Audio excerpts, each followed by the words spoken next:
Hi friends எல்லோருக்கும் வணக்கம். எல்லோரும் எப்படி இருக்கீங்க? நல்லா இருக்கீங்களா? இன்றைக்கி ஒரு புது கதை தான் பார்க்க போகிறோம். அதுக்கு முன்னாடி நீங்கள் செய்ய வேண்டிய விஷயம் என்ன அப்படின்னு கேட்டிங்கன்னா, மறக்காமல் நமது மிஸ்ஸஸ் வெல்த் சேனலை சப்ஸ்கிரைப் பண்ணிக்கோங்க. கீழே இருக்க பெல் பட்டனை கிளிக் பண்ணிக்கோங்க ஃப்ரெண்ட்ஸ். அப்போ தான் நான் வீடியோஸ் போட்டோன்னே உங்களுக்கு உடனுக்குடனே நோட்டிஃபிகேஷனாக வரும். நீங்கள் என்னோட கதைகளை கேட்க முடியும். சரி வாங்க நம்ம கதைக்குள்ளே போகலாம். என் பேர் வந்து பாபு. நான் வந்து ஒரு மெக்கானிக்க கடை வச்சுருந்தேன். அந்த கடையில் வந்து பெருசாக ஒரு வருமானம் வந்து இல்லை அப்படின்னாலும் எனக்கு அந்த தொழிலை விட்டால் வேறு தொழில் தெரியாது. ஏன்னா அப்பா வந்து மெக்கானிக்காக இருந்தவர். நானும் ஒரு 10வது முடிச்சதுலேருந்து அப்பா கிட்ட தான் கடையிலேயே வேலை பார்த்து அவருக்கு ஹெல்ப் பண்ணிகிட்டு இருந்தேன்.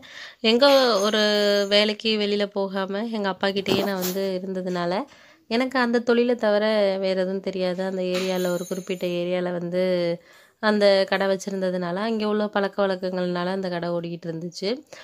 எனக்கு வந்து ஒரு தங்கச்சி மட்டும் இருந்தா.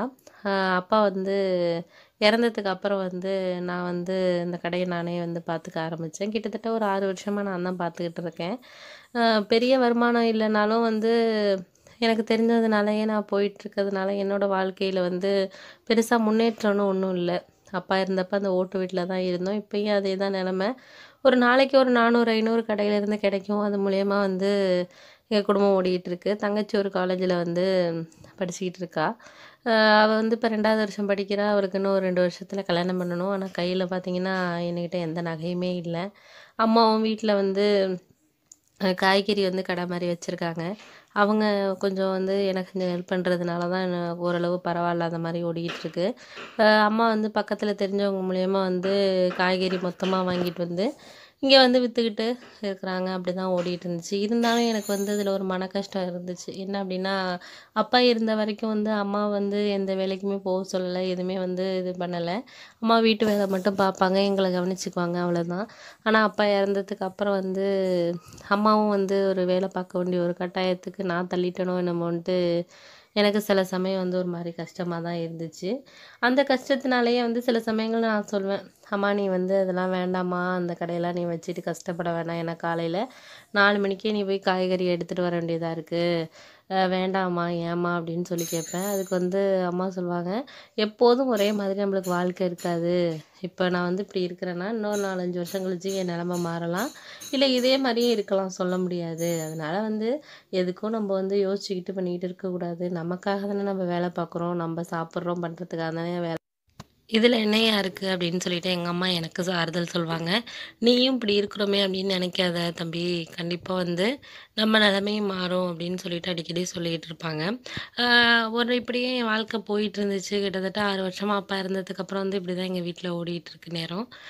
அதுக்கப்புறம் வந்து அன்னைக்கு வந்து எங்கள் கடைக்கு வந்து ஒரு கஸ்டமர் ஒருத்தர் வந்தார். அவர் வந்து வெளியூர்லேருந்து இங்கே வந்து பேங்க்கில் வேலை பார்த்துக்கிட்டு இருக்கவர். அவர் வந்து என்ன சொன்னாருன்னா, என்கிட்ட பஞ்சர் ஒட்டுறதுக்காக வந்தார். கொஞ்ச நேரம் பேசிகிட்டு இருந்தார். நான் வந்து அவர்கிட்ட பேசுகிற விதம், நடந்துக்கிறதெல்லாம் அவருக்கு ரொம்ப பிடிச்சிருந்துச்சு. எத்தனை வருஷமாப்பா இங்கே கடை வச்சுருக்கீங்க அப்படின்னு சொல்லி கேட்டார். நாங்கள் 20 வருஷத்துக்கு மேலே வச்சுருக்கோம் சார். அப்பா தான் பார்த்துட்டு இருந்தாங்க. இப்போ ஒரு 6 வருஷமாக தான் நான் பார்த்துக்கிட்டு இருக்கேன், தனியாக அப்பா இறந்ததுக்கப்புறம் அப்படின்னு சொல்லி சொன்னேன். ஏன்ப்பா நீ ஏதாச்சும் ஆர்டர் இது மாதிரி எடுத்து பண்ண என்னப்பா? இப்போ மெக்கானிக் கடை வச்சுருக்கவங்களே நிறைய வந்து வெளியிலேயும் ஆர்டர்லாம் எடுத்து செஞ்சு கொடுக்குறாங்களே, ஏன் உனக்கு அதெல்லாம் வந்து வரலையா? இல்லை நீ வேண்டான்ட்டு விட்டுட்டியா? இதுலேயே உனக்கு லாபம் வருதா அப்படின்னு சொல்லிட்டு கேட்டார். அப்படியெல்லாம் இல்லை சார், உங்கள்கிட்ட சொல்கிறதுக்கு என்ன சார், ஒரு நாளைக்கு 400 500 தான் சார் கிடைக்கும். சில நாள் வந்து அதுவுமே இல்லாத நாட்களும் உண்டு. அப்படி தான் ஓடிட்டுருக்கு. ஏதோ வந்து இந்த கடை வந்து சொந்த கடைங்கிறதுனால அப்பா வந்து வாங்கினதுனால நாங்கள் ஏதோ வந்து இந்த சொந்த கடைனால நம்ம வாடகைலாம் கொடுத்தோம்னா எனக்கு கட்டுப்படி ஆகாது சார் அப்படின்னு சொல்லிட்டு சொன்னேன். என்னப்பா இப்படி சொல்கிற, இதெல்லாம் வச்சு எப்படிப்பா வந்து குடும்பத்தை வந்து ஓட்ட முடியும், ஒன்றும் சேமிப்பெல்லாம் இருக்காதேப்பா, ரொம்ப கஷ்டமாச்சு அப்படின்னு சொல்லிட்டு கேட்டார். நான் உடனே கேட்டேன், சார் நீங்கள் இதெல்லாம் கேட்குறீங்களே, என்ன சார் நீங்கள் வேலை பார்க்குறீங்கன்னா, நான் பேங்க்கில் வந்து ஒரு ஆஃபீஸாக இருக்கேன்ப்பா அப்படின்னு சொன்னார்.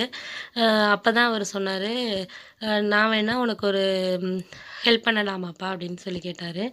சொல்லுங்கள் சார், நீங்கள் ஏதாச்சும் உதவி பண்ணுறதுக்கு யாரும் இல்லாமல் சார் இப்படிலாம் நான் இருக்கிறேன் அப்படின்னு சொல்லியிருந்தேன். ஒன்றும் பிரச்சனை இல்லைப்பா, எனக்கு தெரிஞ்ச ஃப்ரெண்டு ஒருத்தர் வந்து இந்த மாதிரி மெக்கானிக் இதுக்கெல்லாம் வந்து அவர் மொத்தமாக ஆர்டர் எடுத்து இந்த மாதிரி கடை வச்சுருக்கவங்களுக்கெல்லாம் வந்து சே வந்து ஆர்டர் கொடுப்பாருப்பா. அந்த மாதிரி வந்து பண்ணிகிட்ருக்காரு. அவருக்கு கொஞ்சம் லாபம் கிடைக்கிறனால இவங்களுக்கும் வந்து ஒரு கம் கடைங்க வச்சுருக்கவங்களுக்கு இது வந்து ஹெல்ப்ஃபுல்லாக இருக்குப்பா. நானே வந்து எனக்கு தெரிஞ்ச சொந்தக்கார பசங்களையே 2 பேரை வந்து என் ஃப்ரெண்டுக்கிட்ட அந்த பையன்கிட்ட சொல்லிவிட்டேன். இப்போ நல்லா இருக்கிறாங்க, வீடெல்லாம் வாங்கிட்டான்ப்பா, நல்லா தான் இருக்காங்க. அவர் கிட்டத்தட்ட 10 வருஷத்துக்கு மேலே அந்த வேலையை பண்ணிக்கிட்டு இருக்காரு. நீ வேணா அவரோட வேணா ஜாயின் பண்ணுறதுனா பண்ணலாம், நான் வேணா கேட்குறேன்ப்பா உனக்கு அப்படின்னாரு. அப்படி இருந்தால் ரொம்ப தேங்க்ஸ் சார், எனக்காக கேளுங்க சார், ரொம்ப கஷ்டத்தில் தான் இருக்கிறேன், தங்கச்சி எல்லாம் இருக்குது, கல்யாணம் பண்ணி கொடுக்கணும் சார். அம்மா ஏதோ கடை வச்சுருக்காங்க, காய்கறி கடை வச்சுருக்கிறதுனால ஏதோ வந்து ஓடிட்டுருக்கு சார். எனக்குன்னு இந்த 6 வருஷத்தில் எங்கள் குடும்பத்துக்குன்னு ஒன்றும் பெருசாக நான் வந்து செஞ்சதில்லை சார். ஏதோ வீட்டு செலவுக்கு ஏதோ அப்படி பண்ணிக்கிட்டு இருக்கேன். இப்போ என் தங்கச்சியை கல்யாணம் பண்ணி கொடுக்குறதுனா கொஞ்சம் எனக்கு நகை வாங்கணும், எல்லாமே இருக்குது சார் தேவை. ஆனால் வந்து இந்த வருமானத்தையே நம்பி என்னால் வந்து வாங்கவும் முடியாது, வட்டிக்கு வாங்கி செஞ்சு என்னால் கொடுக்க முடியுமான்னு தெரியல சார் அப்படின்னு சொல்லிட்டு இருந்தார். நீ ஒன்றும் கவலைப்படாதப்பா, என் நம்பர் இந்தா அப்படின்னு சொல்லிட்டு கொடுத்துட்டு போனார். எனக்கு ஒரு விஷயம் என்ன தோணுச்சுன்னா, இப்போ உள்ள காலத்துலேயும் இந்த மாதிரி வந்து தானாக உதவி பண்ணுறவங்களும் இருக்கிறாங்க. சில பேர்லாம் வந்தால் வந்து வேலைக்கு தகுந்த காசை கொடுத்துட்டு அவங்க வேலையை பார்த்துட்டு போகிறவங்களும் நம்ம பார்க்குறோம். ஆனால் வந்து ஒரு வழியக்கு வந்து இவராக சொல்கிறாரே, நம்மளா ஏதோ ஒரு அப்பா வந்து தெய்வமாக இருந்து தான் நம்மளுக்கு வந்து இந்த விஷயத்த வந்து பண்ணுறாரு போல இருக்குது, நம்ம நிலமை இவ்வளோ கஷ்டப்படுறத பார்த்துட்டு அப்படின்னு சொல்லிட்டு நானே வந்து நினச்சேன். அப்புறம் வீட்டுக்கு போனதுக்கப்புறம் அம்மா கிட்ட வந்து நைட்டு சாப்பிட்டுட்டு இருக்கப்ப இதெல்லாம் சொன்னேன், இந்த மாதிரி ஒருத்தர் வந்தாருமா அப்படின்னு சொன்னேன். வேணா அதை வேணா கேட்டு பாருப்பா, நம்மளுக்கு கிடைக்குது கிடைக்கல, இருந்தாலும் வந்து நீ கேட்டு பார்க்குறது ஒன்றும் தப்பு இல்லைல்ல. அவர்கிட்ட ஒரு 2 நாள் கழிச்சு நீ ஃபோன் அடித்து கேட்டுப்பாரு, ஞாயிற்றுக்கிழமை எல்லாம் கேட்டுப்பாரு. ஏன்னா அவர் வீட்டில் இருப்பார், என்ன சொல்கிறாரு என்னன்னு கேட்டுப்பாரு. ஒரு உதவி கிடைச்சா நம்மளுக்கு நல்லது தானே, அது மூலியமாக ஏதாச்சும் ஒரு முன்னேற்றம் வருமானன்னு பார்ப்போம். இப்படி ஹாய் ஃப்ரெண்ட்ஸ், எல்லோருக்கும் வணக்கம். எல்லோரும் எப்படி இருக்கீங்க, நல்லா இருக்கீங்களா? இன்றைக்கி அந்த கதையோட அடுத்த பகுதி தான் பார்க்க போகிறோம். அதுக்கு முன்னாடி நீங்கள் நம்ம சேனலில் வீடியோ பார்க்குறது முதல் முறையாக இருந்தால் மறக்காமல் நமது சேனலை சப்ஸ்கிரைப் பண்ணிக்கோங்க. கீழே இருக்க பெல் பட்டனை கிளிக் பண்ணிக்கோங்க ஃப்ரெண்ட்ஸ். அப்போ தான் நான் வீடியோஸ் போட்டோடனே உங்களுக்கு உடனுக்குடனே நோட்டிஃபிகேஷனாக வரும். அப்போ தான் நீங்கள் கதைகளை வந்து உடனுக்குடனே பார்க்க முடியும். வாங்க நம்ம கதைக்குள்ளே போகலாம்.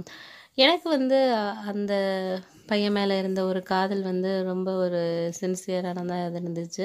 ஆனால் அவனுக்கும் என் மேலே ஒரு காதல் இருக்காங்கிறது தெரியல. அதுக்கப்புறம் வந்து வேலை விஷயமா வந்து ஒரு 3 நாளைக்கு வந்து எங்கள் வீட்டுக்கு வரையான்னு கேட்டுட்டு எங்கள் அம்மா அப்பா கிட்டேயும் நான் பர்மிஷன் கேட்டேன். அம்மாவும் அப்பாவும் நான் வந்து இதெல்லாம் நான் என்ன இருக்குது, இதுலலாம் ஒன்றும் பிரச்சனை இல்லை, நீ அந்த பையனை வர சொல்லு அப்படின்னே சொன்னாங்க. எனக்கு ரொம்ப ஆச்சரியமாக இருந்துச்சு. என்ன ஒரு விஷயம் அப்படின்னா, அப்பா வந்து இதை சம்மதிப்பாரா என்னென்னு ரொம்ப ஒரு சந்தேகத்தில் இருந்தேன். ஆனால் வந்து அப்பா வந்து இதில் என்னம்மா இருக்குது அப்படின்னு சொன்னதே எனக்கு ரொம்ப ஒரு ஆச்சரியமாக இருக்குது. அந்தளவுக்கு என் மேலே வந்து ஒரு நம்பிக்கையும், நான் செஞ்சால் அது கரெக்டாக தான் இருக்கும் அப்படிங்கிற ஒரு நம்பிக்கை அவங்களுக்கு வந்துடுச்சு அப்படிங்கிறது எனக்கு நல்லாவே தெரிஞ்சிச்சு. அதுக்கப்புறம் நான் வந்து அவனுக்கு ஃபோன் அடித்து சொன்னேன், நீ வா, ஒன்றும் பிரச்சனை இல்லை, 3 நாள் என்ன, நான் ஒரு வாரம் கூட வந்து இருக்கலாம் அப்படின்னு அப்பா சொல்கிறாங்க, ஒன்றும் பிரச்சனை இல்லை, நீ எதுக்கும் வந்து கவலைப்படாமல் வா அப்படின்னு சொன்னேன். சரிப்பா, நான் நாளைக்கு காலையில் அவங்க வீட்டில் இருப்பேன், நீ பாரு அப்படின்னு சொல்லிவிட்டு அவனும் வச்சுட்டான். எனக்கு ரொம்ப நைட்டெல்லாம் வந்து தூக்கமே வரல. என்னென்னா, எனக்கு அவன் மேலே இருக்கிற அந்த காதல் வந்து அவனுக்கும் இருக்காங்கிறது ஒரு குழப்பமாகவே இருந்துச்சு. இன்னொரு விஷயம், நம்ம காதலை சொன்னால் அவன் ஏற்றுக்குவானா? என்றைக்குமே வந்து ஒரு ஆண் வந்து ஒரு பெண்ணுக்கிட்ட காதலை சொல்லி அந்த மாதிரி தான் வந்து நிறைய விஷயங்கள் நம்ம வந்து ஃப்ரெண்ட்ஸ் சர்க்கிளே கேட்டிருக்கோம். ஆனால் வந்து அவன் எதுவுமே எக்ஸ்ப்ரெஸ் பண்ணலை. ஆனால் நமக்குள்ளே இந்த ஒரு எண்ணம் இருக்கிறது வந்து சரியாக என்னன்னே எனக்கு புரியாமல் இருந்துச்சு. சரின்னு சொல்லிட்டு நானும் வந்து சரி ஓகே பார்ப்போம், என்ன தான் நடந்தாலும் நடக்கட்டும் அப்படின்னு நினச்சிட்டு மறுநாள் காலையில் எப்படா வரும் அப்படின்னு சொல்லிட்டு வெயிட் பண்ணிகிட்டு இருந்தேன். அப்புறம் காலையிலேயே அவன் தங்குறதுக்கான அந்த ரூமெல்லாம் வந்து நான் வந்து க்ளீன் பண்ணி எல்லாமே வந்து காலைல 5 மணிக்கே எழுந்திரிச்சு எல்லாம் பண்ணி வச்சுட்டேன். எங்கள் அம்மாவுக்கு கொஞ்சம் வந்து என் மேலே ஒரு டவுட் வர ஆரம்பிச்சிட்டு, ஏன் அப்படின்னா, இந்த அளவுக்கு நான் எந்த விஷயத்துலையுமே ரொம்ப எக்ஸைட்டடாகவும் இருக்க மாட்டேன், எதையுமே ரொம்ப ஒரு மாதிரி கண்டுக்க மாட்டேன். யாராச்சும் ஒருத்தவங்க வந்தாலும் சரி, இல்லை யாரை பற்றி பேசிகிட்டு இருந்தாலும் ரொம்ப பெரிய விஷயமா எடுத்துக்க மாட்டேன். ஆனால் இன்றைக்கி இந்த பையன் வரான்ட்டு ரொம்ப ஆர்வமாக இருக்கிறாளே அப்படின்னு சொல்லிட்டு அம்மாவுக்கே என் மேலே வந்து ஒரு சிறிய சந்தேகம் இருந்துச்சு. இருந்தாலும் அம்மா வந்து டேரெக்டாக என்கிட்ட கேட்கல. அதுக்கப்புறம் வந்து சரின்ட்டு காலையில் அவன் வந்து ஒரு 9 மணிக்கெல்லாம் வந்து வந்தான். அம்மா வந்து சாப்பாடு செஞ்சுருந்தாங்க, சாப்பிடுப்பா அப்படின்னு சொன்னாங்க. அவன் வந்து இல்லை ஆண்டி, நான் வந்து சாப்பிட்டுட்டு தான் வந்தேன் அப்படின்னு அவன் சொன்னான். நான் வந்து சொன்னேன், நீ சாப்பிடு, ஒரு 2 இட்லினாச்சும் சாப்பிடு, அம்மா உனக்காக சேர்த்து தான் செஞ்சுருக்காங்க, எனக்காக சாப்பிடுன்னு சொன்னேன். சரி ஓகே, உனக்காகனா ஓகே அப்படின்னு சொல்லிட்டு அவனும் சாப்பிட்டான். அம்மாவுக்கு ஒரு மாதிரி முகமே மாறிடுச்சு. என்னடா அந்த பையன் என்ன மட்டும் நம்ம கேட்டுட்டு இருந்தோம் சாப்பிடலையே, இவன் வந்து சொன்னோன்னே சாப்பிட்டானே அப்படின்னு சொல்லிட்டு அம்மாவுக்கே ஒரு மாதிரி ஆயிடுச்சு. சரின்னு சொல்லிட்டு அப்புறம் அப்பா வந்தார். வாங்க தம்பி, நல்லா இருக்கீங்களா அப்படின்னு சொல்லி கேட்டார். நல்லா இருக்கேன் அங்கிள், இந்த மாதிரி நான் கல்யாணத்துக்கு வரணும்னு ரொம்ப நினச்சேன், இந்த மாதிரி முடியலை அப்படின்னு சொல்லி சொன்னேன். எல்லாத்தையுமே என் பொண்ணு சொன்னாப்பா, இது மாதிரி வண்டிக்கு ஏதோ பிரச்சனை அப்படின்னு சொல்லிட்டு, கை ஏதோ முடியல அப்படின்னு சொல்லிட்டு சொன்னா. இப்போ எப்படி இருக்குது, ஓகேவா உனக்கு, பரவாயில்லையா, அம்மாலாம் எப்படி இருக்காங்க வீட்டில், அப்பா எப்படி இருக்காங்க அப்படின்னு சொல்லிட்டு விசாரித்து பேசிக்கிட்டு இருந்தாங்க. அவனும் வந்து அப்பா கிட்ட ரொம்ப ஒரு பணிவாக நல்லா ஒரு பேசிகிட்டு இருந்தான். அப்பா கூட வந்து இவன் மாடிக்கு போனதுக்கப்புறம் அம்மா கிட்ட சொல்லிக்கிட்டு இருந்தாரு. நான் கேட்டேன், ரொம்ப நல்ல பையனாக இருக்கான், ரொம்ப தன்மையாக பேசுகிறான், ரொம்ப நல்ல ஒரு குணம் இருக்குது, நல்ல ஒரு இது அப்படின்னு சொல்லிட்டு இருந்தாங்க. எனக்கு ரொம்ப சந்தோஷமாக இருந்துச்சு. பரவாயில்ல, அப்பாவுக்கு இவனை ஓரளவு பிடிச்சிருக்கு அப்படிங்கிற மாதிரி எனக்கு ஒரு மனசுக்குள்ள ஒரு சந்தோஷம் வந்துச்சு. அதுக்கப்புறம் வந்து நானும் மாடிக்கு போயிட்டு, இந்த ரூம் உனக்கு பிடிச்சிருக்கா, ஓகேவா தங்குறதுக்கு அப்படின்னு சொல்லிட்டு இருந்தேன். அதெல்லாம் ஓகே தான், எனக்கு ஒன்றும் பிரச்சனை கிடையாது, ரூமெல்லாம் ஓகே தான். இங்கே இருந்த ரூமோட இது பெருசாக தான்ப்பா இருக்குது, வீட்டு சாப்பாடு இதில் என்ன இருக்குது, நம்ம வீடு மாதிரி தானே இது அப்படின்னு அவன் சொல்லிக்கிட்டு இருந்தான். அதுக்கப்புறம் வந்து சாப்பாடெல்லாம் எப்படி இருந்துச்சு, காலைல அம்மா செஞ்சுருந்தாங்களே சாப்பிட்டேன்னு, எல்லாமே நல்லா இருந்துச்சு. அவங்கெல்லாம் செஞ்சால் கண்டிப்பாக நல்லாயிருக்கும், நம்ம மாதிரி சமைக்க தெரியாத ஆளுங்க செஞ்சால் தான் சரியாக இருக்காது அப்படின்னு சொல்லிட்டு கிண்டல் பண்ணான். சரி வா நம்ம ஒர்க்கை பார்க்கலாம் அப்படின்னு சொல்லிட்டு அப்புறம் சிஸ்டம் எடுத்து வச்சு எல்லாமே ஃபைல்ஸ் எல்லாம் நாங்கள் முன்னிலேருந்து எல்லாத்தையுமே வந்து ஒர்க் ஆரம்பித்தோம். எல்லாத்தையுமே வந்து கால்குலேட் பண்ணி ப்ராஜெக்டை வந்து எப்படி இப்படி ரெடி பண்ணலாம் அப்படின்னு சொல்லிட்டு நாங்களாகவே வந்து ஒரு இமேஜின் பண்ணி எல்லாமே ரெடி பண்ணோம். அப்புறம் வந்து மதியானம் வந்துடுச்சு. சாப்பாடு அம்மா அன்னைக்குன்னு பார்த்து நல்லா நான்வெஜ்லாம் செஞ்சுருந்தாங்க.